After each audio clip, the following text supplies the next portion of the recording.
Blessed and happy Sunday to all of you, my dear friends, my dear brothers and sisters. Today is March 15, 2026. And my dear friends, my dear followers, allow me to share with you my humble reflection on this fourth Sunday of Lent Year A. I entitled my reflection, From Blindness to Belief, Seeing with the Eyes of Faith. By the way, our gospel for today is from the beautiful and the wonderful account of the Gospel of John, chapter 9, verses 1 to 41. And in today's gospel, Jesus encounters a man who had been blind from birth. And through this miracle, he reveals not only his power to heal, but also his mission to bring light into the darkness of human heart. While the disciples were quick to ask who had sinned to cause the man's blindness, Jesus shift their perspective and reminds them that suffering is not always a punishment but can become a place where God's glory is revealed by making mud and sending the man to wash in the pool of Siloam. Jesus restores his sight.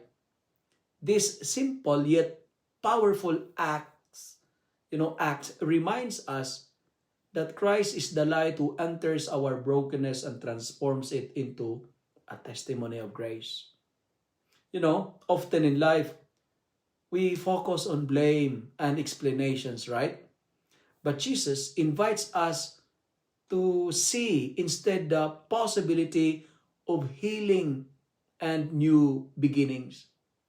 As the story unfolds, the miracle becomes a source of controversy rather than celebration. The religious leaders question the healed man again and again, unwilling to accept that such a sign could come from Jesus because it happened on the Sabbath. And ironically, those who claim to see clearly are the ones who remain spiritually blind. Their pride and rigid thinking prevent them from recognizing the work of God right before their eyes. Meanwhile, the once blind man grows in faith.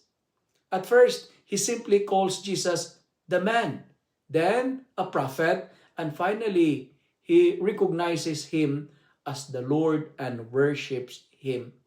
His journey shows us that faith often grows gradually, step by step, as we encounter Jesus more deeply in our lives.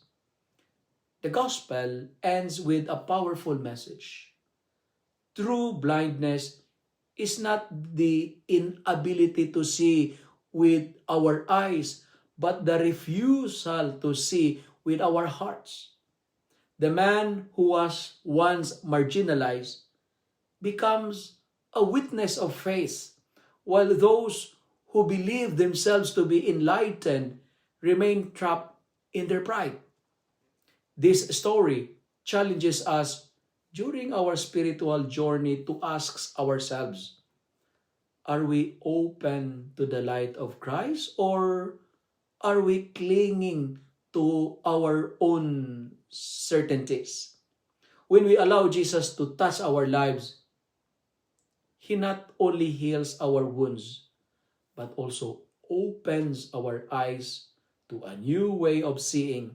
That is, seeing God's presence in our struggles, His mercy in our failures, and His light guiding our path toward deeper faith.